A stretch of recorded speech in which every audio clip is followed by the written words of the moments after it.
গণতন্ত্রের প্রশ্নে কোনো আপোষ নয়, ফেব্রুয়ারিতে হবে নির্বাচন, দাবি মির্জা ফখরুলের। মব সন্ত্রাসের প্রতিবাদে ছাত্রদলের বিক্ষোভ। আমাদের লক্ষ্য এখন একটাই, যে বাংলাদেশে এই 26 ফেব্রুয়ারিতে নির্বাচন হতে হবে। বিচার ও সংস্কারের আগে নির্বাচন নয়, দাবি নাহিদ ইসলামের। গণঅভ্যুত্থানের শক্তির বিরুদ্ধে চলছে ষড়যন্ত্র, চাঁদাবাজদের প্রতিহতের আহ্বান। চাঁদাবাজি সেই দুর্নীতিকে আগে আরেকটা দল পাহারা দিত, এখন নতুন আরেকটি দল পাহারা দিচ্ছে। সংসদের নারী প্রতিনিধিত্ব এবং উচ্চকক্ষ বিশিষ্ট সংসদের বিষয়ে বিএনপি, এনসিপি, জামায়াতের ভিন্ন মত, ঐক্য তৈরির তাগিদ কমিশনের। জুলাই আন্দোলনের চাঁখারপুলে 6 জনকে হত্যা মামলায় 8 আসামির বিরুদ্ধে অভিযোগ গঠন, বিচার শুরুর আদেশ ট্রাইব্যুনালে।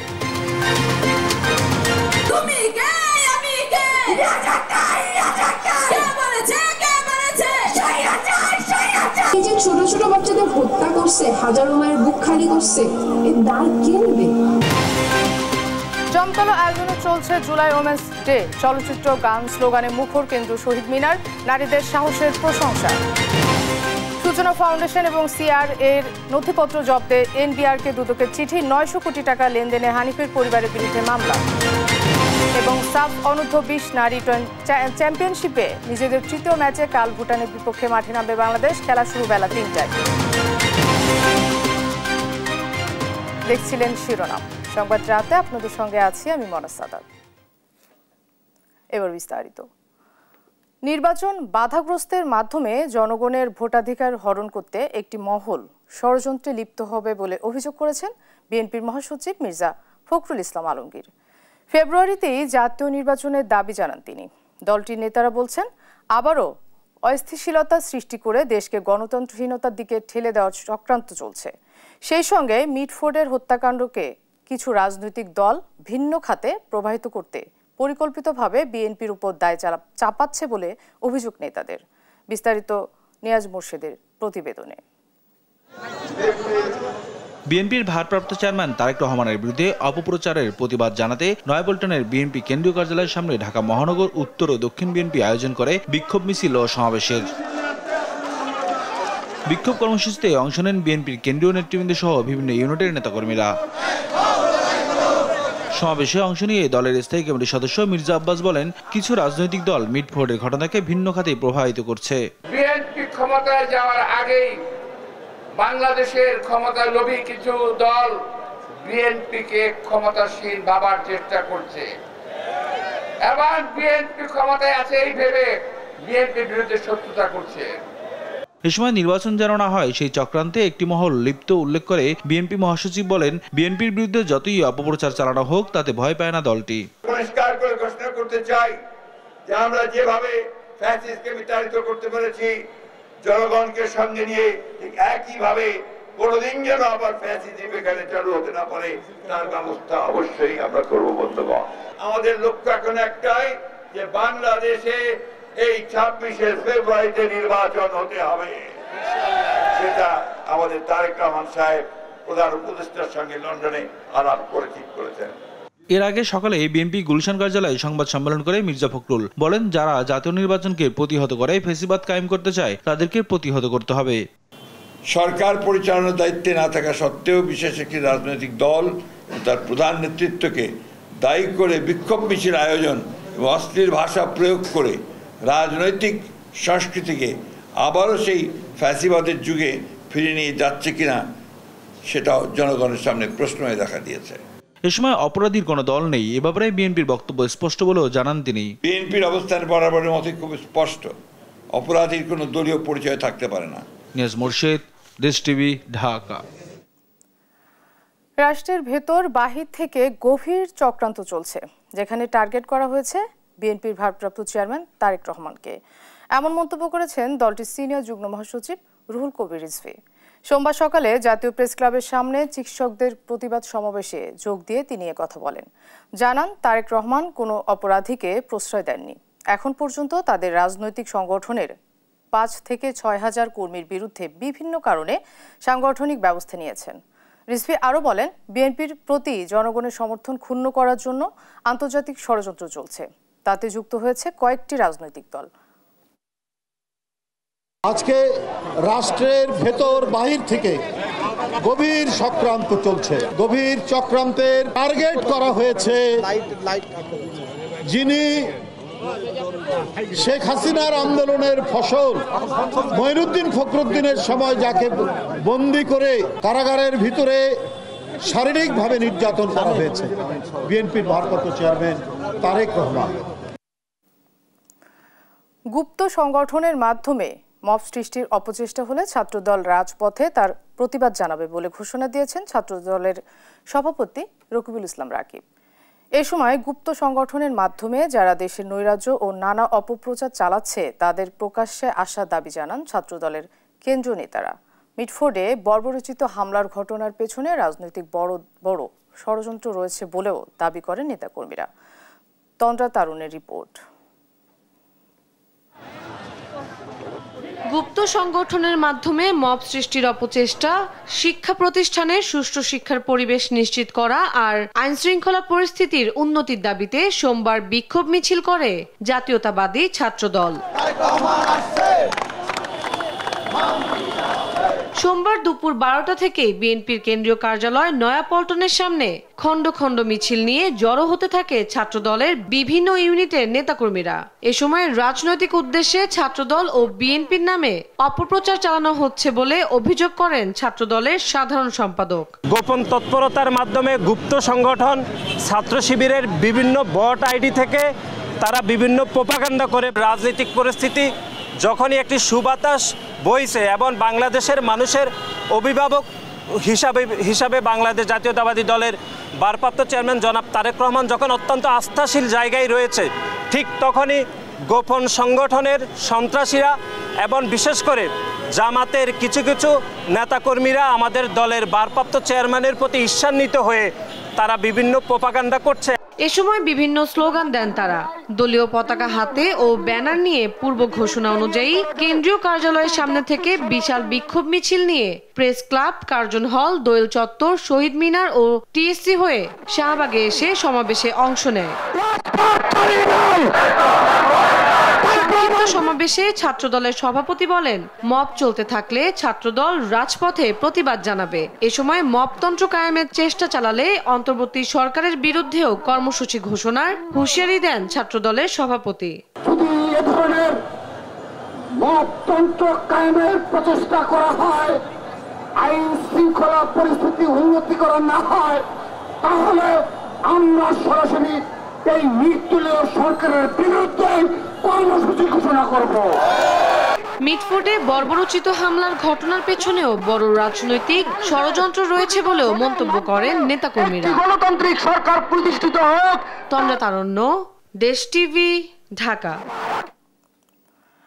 গণ অভ্যুত্থানের শক্তির বিরুদ্ধে ষড়যন্ত্র চলছে বলে মন্তব্য করেছেন এনসিপি আহ্বায়ক নাহিদ ইসলাম। বলেন, বিদেশি শক্তি দেশের মধ্যে বিভাজন সৃষ্টি করছে। দুপুরে পটুয়াখালীতে জুলাই পদযাত্রায় অংশ হিসেবে পথসভায় তিনি এই কথা বলেন। এ সময় নাহিদ আরও বলেন, একটি দল পুরনো সিস্টেমকে পাহারা দিচ্ছে, তারা চাঁদাবাজিকে টিকিয়ে রাখতে চায়। সাইদ ইব্রাহিমের তথ্য ও ছবিতে জানাচ্ছেন তারেক মাহমুদ সুজন। জুলাই পদযাত্রায় এনসিপি নেতাদের পটুয়াখালী আগমন ঘিরে সোমবার সকাল থেকে প্রস্তুত ছিলেন নেতাকর্মীরা। পথসভা স্থানে একে একে আসতে থাকে মিছিল। পটুয়াখালী এসে শহীদ পরিবারের খোঁজখবর নেন এনসিপি নেতারা। পরে পথসভায় বক্তব্য রাখেন তারা। আমাদের পরবর্তী যুদ্ধটা আরো বেশি কঠিন। আমরা বলতে চাই, বাধা দিলে বাদ পেলে নয়, এবং এই লড়াই আমাদের জিততে হবে। এই জুলাই এসে আমাদের ওই প্রতিজ্ঞায় বদ্ধ হতে হবে যে আমাদের শহীদেরা, আমাদের আহত যোদ্ধারা কিংবা আমাদের অভ্যুত্থানের সহযোদ্ধারা, তারা যে আকাঙ্ক্ষাকে সামনে রেখে এই লড়াইটি করেছিলেন, এই আকাঙ্ক্ষা যেন আমরা ভুলে না যাই। এ সময় এনসিপি আহ্বায়ক নাহিদ ইসলাম বলেন, গণঅভ্যুত্থানের শক্তির বিরুদ্ধে ষড়যন্ত্র চলছে। বাইরের শক্তি দেশের মধ্যে বিভাজন তৈরি করছে। যখন মানুষের বাঁধ ভাঙা উচ্ছ্বাস আমাদের প্রতি মানুষের স্রোতের মতো আমাদের মিছিলে এসে মিশতেছে, তখন আমাদের বিরুদ্ধে তৈরি হয়েছে ষড়যন্ত্র। নাহিদ অভিযোগ করেন, একটি দল পুরনো সিস্টেমকে পাহারা দিচ্ছে, তারা চাঁদাবাজিকে টিকিয়ে রাখতে চায়। সেই সিস্টেম, সেই চাঁদাবাজি, সেই দুর্নীতিকে আগে আরেকটা দল পাহারা দিত, এখন নতুন আরেকটি দল পাহারা দিচ্ছে।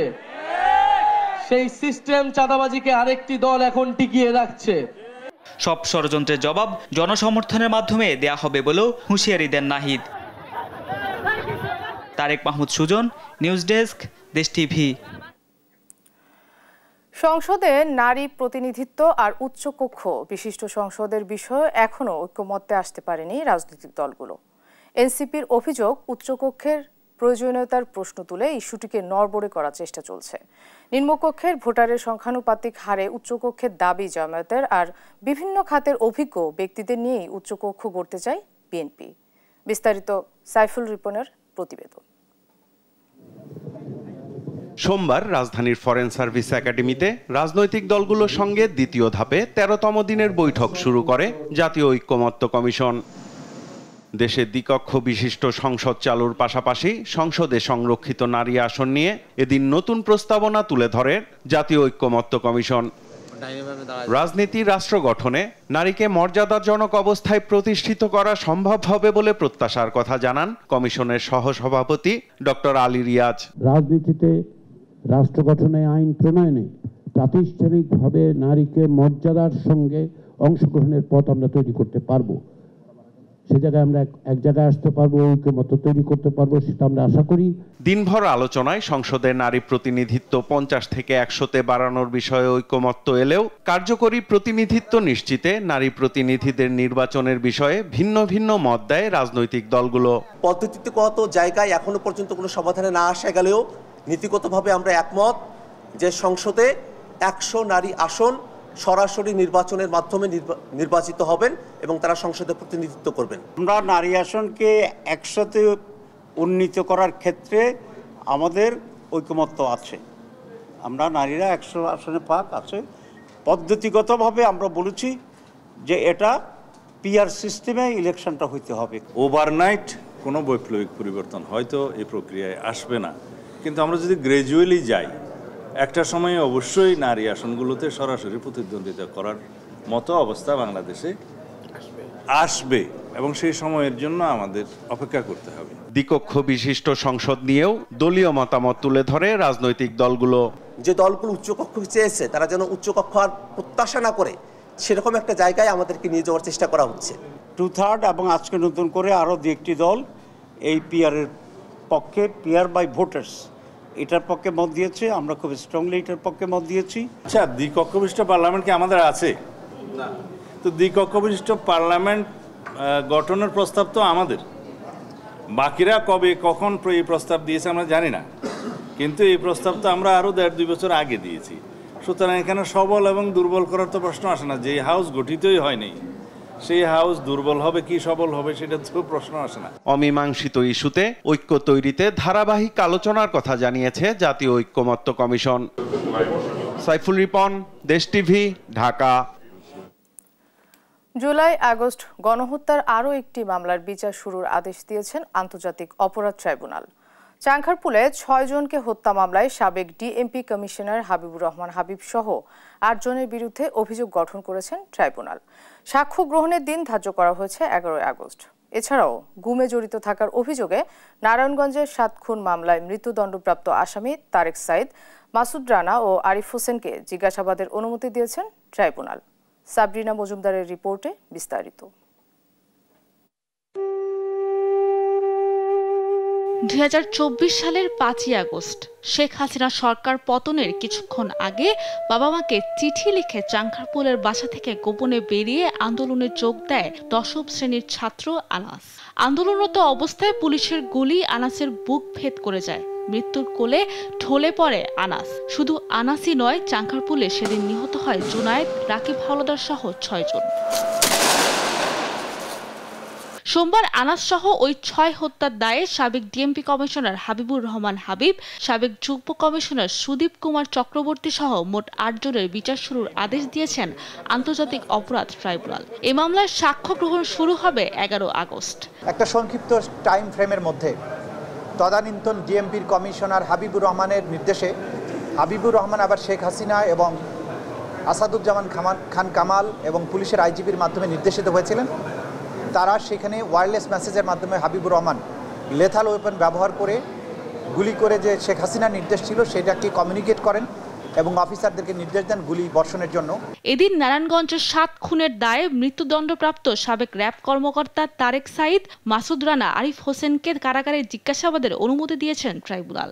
প্রসিকিউশন জানায় এই মামলার অন্যতম আসামি সাবেক সেনা কর্মকর্তা জিয়াউল হাসান। নারায়ণগঞ্জের 7 মার্ডার কেসে যে কয়েকজন মৃত্যুদণ্ডপ্রাপ্ত আসামি আছেন, মেজর তারেক সাইদ বা lieutenant colonel Tareq Saeed, commander Rana এবং আরেকজন মেজর আরিফ, তাদেরকে জিজ্ঞাসাবাদ করা দরকার, কারণ তারা জিয়াউল হাসানের ব্যাপারে অনেক কথা ওই মামলাতে বলেছেন এবং তারা যেহেতু র্যাপিড অ্যাকশন ব্যাটালিয়নের সেই সময়ের দায়িত্বরত অফিসার ছিলেন। জিয়াউল হাসান সাহেব তখন এডিজি অফিস হিসাবে দায়িত্ব পালন করতেন র্যাবের। জিয়াউল হাসানের বিভিন্ন গুম করার নির্দেশ দেয়া বা বিভিন্ন অপরাধের ব্যাপারে তাদের জানাশোনা আছে। এদিন মোট 5 মামলার শুনানি হয় আন্তর্জাতিক অপরাধ ট্রাইব্যুনাল 1-এ। হাজির করা হয় সাভারের আসহাবুল ইয়ামিন হত্যা মামলার 3 আসামি ও রামপুরায় কার্নিশে ঝুলে থাকা আমির হোসেনকে গুলির মামলায় এএসআই চঞ্চল চন্দ্র সরকার সহ 2 জনকে। এ মামলায় 14 সেপ্টেম্বর তদন্ত প্রতিবেদন দাখিলের নির্দেশ দিয়েছেন ট্রাইব্যুনাল। এছাড়া 2016 সালে কল্যাণপুরের জাহাজবাড়িতে জঙ্গি নাটক সাজিয়ে 9 তরুণকে হত্যা মামলায় সাবেক আইজিপি শহীদুল হক, সাবেক ডিএমপি কমিশনার আফতুজ্জামান মিয়া সহ 3 জনের বিরুদ্ধে তদন্ত প্রতিবেদন 14 সেপ্টেম্বর জমা দেওয়ার নির্দেশ দিয়েছেন ট্রাইব্যুনাল। সাবরিনা মজুমদার, দেশ টিভি, ঢাকা। জুলাই গণ অভ্যুত্থানে শহীদদের স্মৃতি ধরে রাখতে নারায়ণগঞ্জে দেশের প্রথম জুলাই শহীদ স্মৃতিস্তম্ভ উদ্বোধন করেছেন অন্তর্বর্তী সরকারের 5 উপদেষ্টা। এ সময় আইন উপদেষ্টা আসিফ নজরুল বলেন, এই সরকারের সময়ে জুলাই গণহত্যার বিচার শেষ করা হবে। শিল্প উপদেষ্টা আদিলুর রহমান খান বলেন, স্বৈরাচার ফিরে আসার চেষ্টা করলে দমন করা হবে। ন্যায় বিচার ও বৈষম্যহীন সমাজ প্রতিষ্ঠার তাগিদ দেন পরিবেশ উপদেষ্টা সৈয়দা রেজওয়ানা হাসান। বিল্লাল হুসাইনের রিপোর্ট, জানাচ্ছেন আপন অপু। 24 জুলাই আন্দোলনে ঢাকা চট্টগ্রাম মহাসড়ক ও নারায়ণগঞ্জের বিবি রোডে শহীদ হন অন্তত 54 জন, এর মধ্যে 21 জন নারায়ণগঞ্জের বাসিন্দা। সোমবার বিকেলে শহীদদের স্মৃতি ধরে রাখতে নগরীর হাজীগঞ্জে দেশের প্রথম জুলাই শহীদ স্মৃতিস্তম্ভ উদ্বোধন করেন অন্তর্বর্তী সরকারের 5 উপদেষ্টা।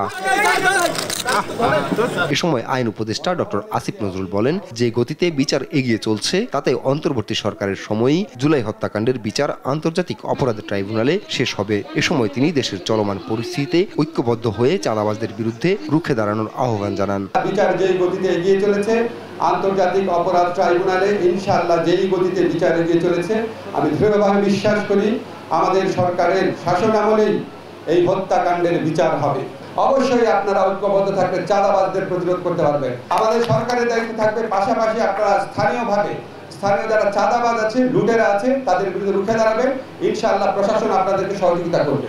জুলাই শহীদদের স্মরণে রাখতে হলে ন্যায় বিচার ও বৈষম্যহীন সমাজ প্রতিষ্ঠার তাগিদ দেন পরিবেশ উপদেষ্টা। এজন্য দল ও ব্যক্তি স্বার্থের ঊর্ধ্বে উঠে কাজ করার আহ্বান তার।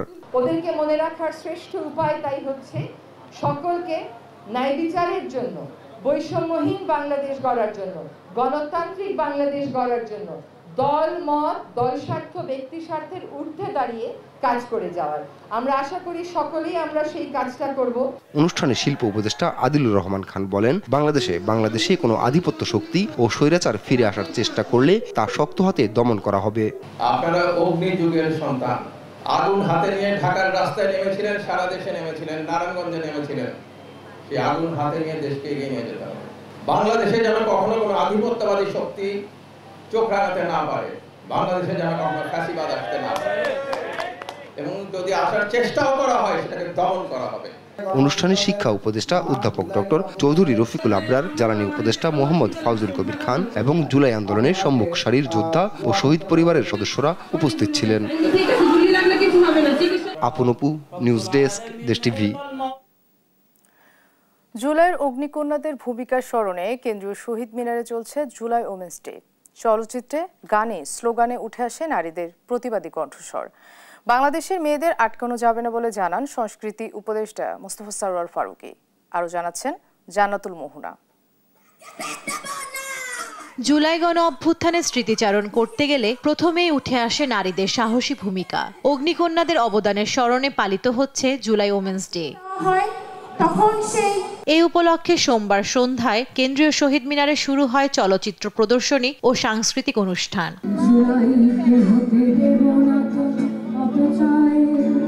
2024-এর জুলাই স্মৃতিচারণ করতে গিয়ে নারীদের কণ্ঠ ভারী হয়ে আসে, প্রতিফলিত হয় প্রতিবাদ। জুলাইতে আমরা নারীরা নেমেছিলাম নাগরিক হিসেবে, একজন নাগরিকের যেই সমস্ত দায়িত্ব সেগুলো যেন আমরা কটূক্তি ছাড়া পালন করতে পারি, একজন নাগরিকের যেই সমস্ত অধিকার সেগুলোও যেন আমরা কটূক্তি ছাড়া নিজেদের জীবনে পালন করতে পারি। শুধুমাত্র এই কারণে আমরা জুলাইতে নেমেছিলাম। নারী হিসেবে, শোপিস হিসেবে আমরা কেউ জুলাইতে নামিনি। আমাদের সন্তানদের উপর রাষ্ট্রীয় বাহিনী লেলিয়ে দেওয়া হয়। আমি একবার না আরো 100 বার বলবো, রাজাকারের বাচ্চা শব্দটা প্রকাণ্ড একটা গালি যাকে তাকে দেয়া হয়েছিল। আমাদের সন্তানদের উপরে কাউকে গালি দেওয়ার অধিকার এই মাটিতে কোনোদিন হবে না। জুলাই পরবর্তী সময়ে নারীদের ভূমিকা বিলীন হয়ে যাচ্ছে কিনা এমন প্রশ্নের জবাবে সংস্কৃতি উপদেষ্টা মোস্তফা সারোয়ার ফারুকী জানান, পাখি একবার ওরা শিখে গেছে, আপনি ওকে আর আটকাতে পারবেন না। বাংলাদেশের মেয়েদেরকে আটকানো যাবে না। জুলাইয়ের ফিজিক্যাল ইভেন্ট আমরা কিক অফ করার সিদ্ধান্ত নিয়েছি নারীদের ইভেন্টের মাধ্যমে। এটা একটা সিগন্যাল, এটা একটা বার্তা যে নারীরাই আমাদের পথ দেখিয়েছে। যুগে যুগে নারীদের বজ্র কণ্ঠে শক্তিশালী ভূমিকায় প্রতিহত হয়েছে খলনায়কেরা। কেবল একটি দিবস নয়, নারীদের অধিকার নিশ্চিতে প্রয়োজন সামাজিক সচেতনতাও। জান্নাতুল মোহনা, দেশ টিভি, ঢাকা। জুলাই ওমেন্স ডের আয়োজনে এই মুহূর্তে কেন্দ্রীয় শহীদ মিনার চলছে ড্রোন শো। আমরা সরাসরি চলে যাচ্ছি সেখানে।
দর্শক, জুলাই ওমেন্স ডের আয়োজনে এই মুহূর্তে কেন্দ্রীয় শহীদ মিনার চলছে ড্রোন শো, সেখানে ছিলাম আমরা সরাসরি।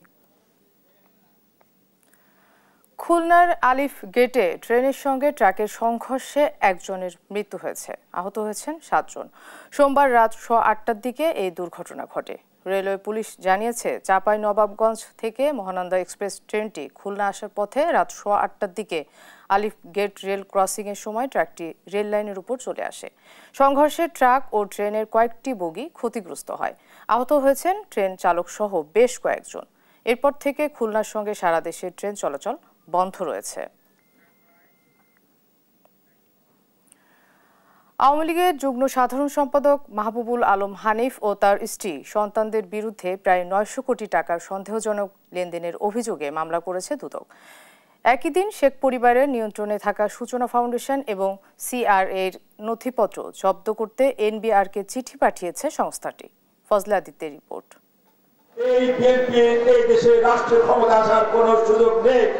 আওয়ামী লীগের যুগ্ম সাধারণ সম্পাদক মাহবুবুল আলম হানিফ 10 বছরের বেশি সময় ধরে দুর্নীতি একছত্র অধিপতি ছিলেন। হানিফ ও তার পরিবারের সদস্যরা। তার পারিবারিক সিন্ডিকেট এতটাই শক্ত ছিল যে আর্থিক স্বার্থসিদ্ধির পাশাপাশি কুষ্টিয়ার রাজনীতিও নিয়ন্ত্রণ করত তারা। এক কথায় সবই চলত হানিফ পরিবারের ইশারায়। এইবার সেই হানিফ পরিবারের বিরুদ্ধে আনা হলো বিস্তর দুর্নীতির অভিযোগ। প্রায় 900 কোটি টাকার সন্দেহজনক লেনদেন ও 32 কোটি টাকার বেশি অবৈধ সম্পদ অর্জনের অভিযোগে মামলা করেছে দুদক। 18টি ব্যাংক অ্যাকাউন্টের মাধ্যমে ঘুষ ও দুর্নীতির মাধ্যমে অর্জিত 866 কোটি টাকারও বেশি সন্দেহজনক লেনদেনের অপরাধ অনুসন্ধানকালে প্রমাণিত হয়েছে। এই কারণে তাদের দুজনের বিরুদ্ধে আরও একটি মামলা রুজুর সিদ্ধান্ত গৃহীত হয়েছে। এদিন শেখ পরিবারের নিয়ন্ত্রণে থাকা সূচনা ফাউন্ডেশন ও সিআরআইয়ের নথি জব্দ করতে এনবিআরকে চিঠি পাঠিয়েছে সংস্থাটি। সূচনা ফাউন্ডেশন ও অন্যান্যদের বিরুদ্ধে নানাবিধ অনিয়ম দুর্নীতির মাধ্যমে বিভিন্ন ব্যাংকের সিএসআর তহবিলের অর্থ আত্মসাতের অভিযোগ সংক্রান্ত বিষয়ে অনুসন্ধান দলের দলনেতা চেয়ারম্যান জাতীয় রাজস্ব বোর্ড বরাবর রেকর্ডপত্র চেয়ে অভিযাচনপত্র প্রেরণ করেছেন। এদিকে হাইকোর্টের আদেশে থমকে যাওয়া টিউলিপ সিদ্দিকীর ফ্ল্যাট জালিয়াতি মামলা পুনরায় সচল করতে দুদকের আইনি শাখা প্রয়োজনীয় ব্যবস্থা নেবে বলে জানান দুদক মহাপরিচালক। প্রয়োজনীয় আইনানুগ পদক্ষেপ গ্রহণ করবে। ফজলে আদিত্য, দেশ টিভি, ঢাকা।